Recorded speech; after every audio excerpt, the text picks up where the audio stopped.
Welcome back to TTS Daily, everyone. This is your weekend edition with me, Yi. We have a lot of stories to go through, starting with an angry man in an airline that got really aggressive after being told to please do not recline your seat. Next, we go to Malaysia, Selangor, regarding the case, this really tragic case of this 6-year-old boy, Zayn Rayyan. Then we go back to Singapore, where we talk about Cathay cinemas and how they are struggling to pay their rent. After that, did you know that it's illegal to keep snakes in Singapore as pets unless you have the appropriate licenses? And finally, we end off our story with Pokémon scams. Viral trading card game Pokémon card game scams. Okay, let's go. We start our first story at February 1st on a Cathay Pacific flight CX690. This is from Singapore to Hong Kong, where a male passenger became very furious when asked to adjust his reclined seat by a woman seated behind him on a flight. Editor, please show clips of this really furious encounter. So the man had fully reclined his seat and his young daughter was reportedly disruptive. The woman behind him asked him, please adjust your seat, and then he just got really confrontational. He shouted and used profane language, which we will beep out, questioning if adjusting his seat was against the rules and telling the woman to keep her mouth firmly closed. And surprisingly, in the whole video, you can see there's flight crew. Can you, editor, please show the flight crew? You can see the arm right there. Flight crew was right next to the argument, and none of the flight crew attempt to mediate the situation despite the escalating heat of the argument. The man continued his outburst before suddenly stopping and putting on headphones. However, another woman, presumably with him, continued the argument with the passenger.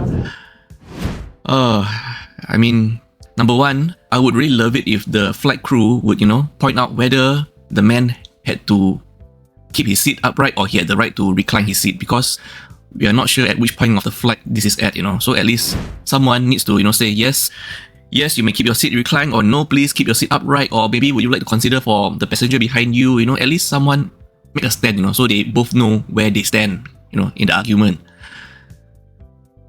Cathay Pacific, you need more assertive flight attendants.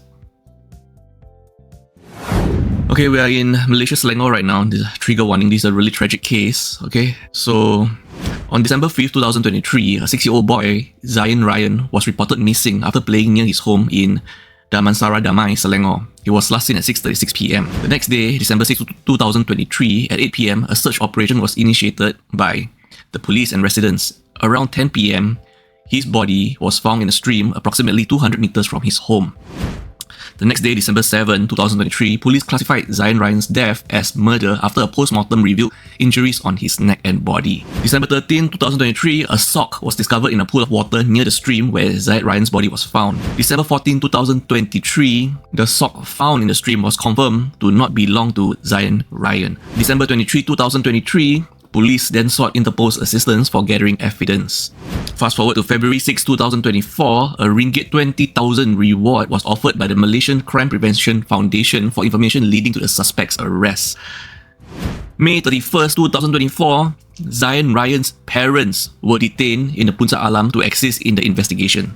June 1st, 2024, the Petaling Jaya Sessions Court granted a 7-day remand for Zayn Rayyan's parent under Section 302 of the Penal Code. June 7, 2024, the remand for Zayn Rayyan's parent was extended by another 6 days until June 13. June 10, 2024, Zayn Rayyan's mother was taken to the scene to reenact the events of the disappearance. June 12, 2024, Zayn Rayyan's parents were charged with negligence that could have caused physical injury to their child. Here are the key points before we talk about the court that just started this year. Zayn Rayyan was a 6-year-old autistic boy whose disappearance and subsequent murder garnered significant public and media attention in Malaysia. The case involved extensive police and community search efforts, forensic analysis, and international cooperation via Interpol. The legal proceedings included charges against Zayn Rayyan's parents for negligence, with ongoing investigations into other aspects of the case. The trial began on February 3rd, 2025, with the prosecution presenting 32 witnesses to testify over several scheduled dates over February and March 2025. Graphic evidence including 142 photographs were presented in court showing his injuries and the condition of his body when found. The parents' legal team, the defense, filed motions to potentially squash the charges. With a hearing scheduled for February 25, 2025, the prosecution argued that Zayn Rayyan's parents were negligent in their care, which directly or indirectly led to his death. This evidenced by the presentation of the photographs showing injuries and the state of Zayn Rayyan's body, suggesting that the child was not properly adequately supervised or protected, and also witness testimonies, statements from individuals involved in the search for Zayn Rayyan's body, including his father's emotional response, indicating a lack of immediate knowledge or concern from the parents about his whereabouts. So we will try to keep up to date with this trial, and the defense might even contest the interpretation of the evidence, particularly how defensive wounds are used to infer negligence. They could argue that these wounds indicate an attack by an unknown third party rather than neglect by the parents. So netizens are kind of divided on this case. Share your thoughts with us, Swat, and our condolences and thoughts with Zayn Rayyan and his family. Back in Singapore, who would have thought it that Cathay Cineplex, owned by MM2 Asia, has been struggling with timely payments due to the slow recovery of the cinema industry post-COVID-19. COVID-19 happened in 2020, we are already 5 years past it, and a lot of people are kind of surprised that Cathay Cineplex are actually owing money to the landlords, because in my eyes, the cinema industry recovered pretty well. So their owners, MM2 Asia, received letters of demand from landlords of their cinema locations at Century Square and Causeway Point for about 2.7 million Singapore dollars in unpaid rent and other charges. Wow, that is a lot of money. The company acknowledges the debts are not in dispute but cites the cinema industry recovery as the reason for payment delays. I'm wondering if Lido, Shaw and Golden Village are facing similar situations in Singapore right now. MM2 Asia is actively negotiating a payment schedule with their landlords. Another demand letter was received from Fraser Centrepoint Trust for 2.2 million Singapore dollars, part of the total sum owed. Despite these issues, there have been no disruptions to the cinema operations. I mean, probably as landlords, they'll be thinking if you disrupt their operations, then how are they going to find the money to pay their rental, right? Between April 1st, 2020 and January 31st, 2025, close to 5 years, Cathay Cineplex paid about $12 million Singapore dollars in rent, with the current outstanding amounts representing 25% of that total. Okay. This is good context. They're only owing 25% of their total rent. The company has 10.1 million Singapore dollars in cash, which isn't solely allocated for these debts, as some are for other business operations. They are so cash rich. That's why I was saying, to me, or to most of us, we don't feel the cinema industry is struggling to recover this year or last year, okay? Movies are doing fine in my eyes. And they're cash rich, 10 million Singapore dollars. The outstanding payments are not expected to significantly impact MM2 Asia's financials or lead to default on other financial commitments. MM2 Asia believes it has the financial resources to address the demands from the landlords. Of course you do. You have so much in cash. You just want to have a new payment schedule with your landlord so you can, pay the unpaid rent slowly, I guess. Okay, in case you didn't know, I didn't know, there are people in Singapore that like to keep pets, and these pets are actually snakes.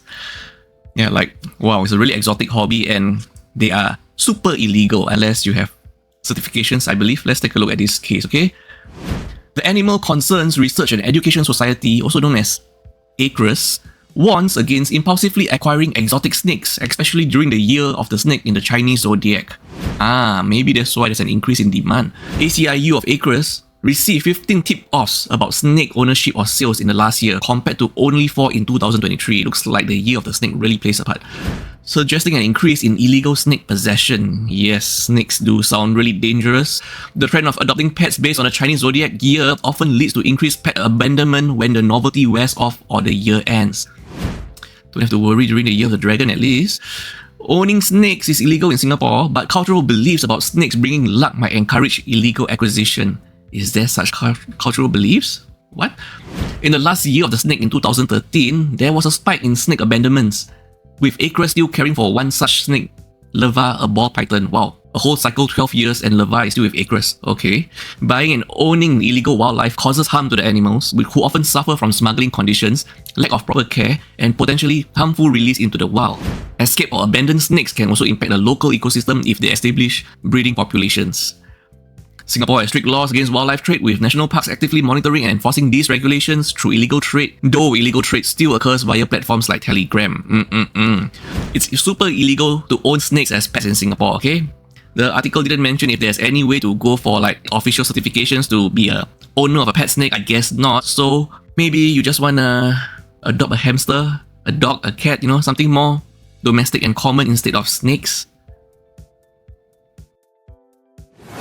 And our last story of the day in Singapore, Pokemon cards. Pokemon trading card games. Pokemon trading cards. A lot of Singaporeans love collecting Pokemon cards.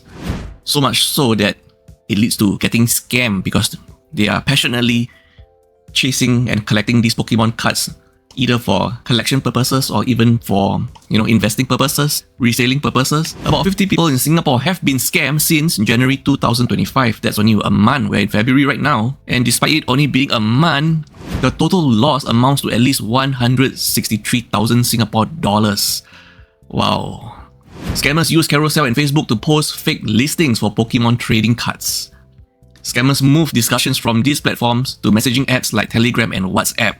That makes sense because if you were to make purchases in Carousel or other third-party marketplace, they usually have mechanism to protect buyers, right? So they move the chat over to Telegram and WhatsApp. Scammers that you can see from the screenshots here. Scammers then offered sets like VMAX Climax. No idea what is that, but VMAX Climax sounds super exciting, can really climax. Offered sets like VMAX Climax for 1,900 Singapore dollars and Surging Sparks for 1,300 Singapore dollars. People are really paying a lot for these Pokemon trading card games. Isn't it kind of overrated, paying so much for literal cardboards? And the victims paid through PayNow or bank transfer. The buyers realize they have been scammed when they don't receive the cards or when the sellers become unreachable. At least 53 cases were reported in 2025 relating to Pokemon card scams. Stay safe, everyone. Don't let your FOMO or love of Pokemon cards, lead you to such desperation where you actually start buying from unknown sellers. Because when you want to buy from someone, you should actually check, on their third party, on Shopee, Carousel. You can see the review scores first, right? If they're new sellers and they move the chat to Telegram and WhatsApp, you should be thinking, something is not right here. I don't trust this person. This is what you should be thinking instead of like, oh yeah, I understand they want to save the platform fee, but look at their account. Their account is mostly fresh accounts because scammers will not use their 5-year-old trading account or marketplace account, right? Stay safe, people, and then take good care of those overpriced cardboards that you have been buying. Singapore is really humid, so the foils do tend to bend. Yes, I do know a bit about Pokemon cards, it seems.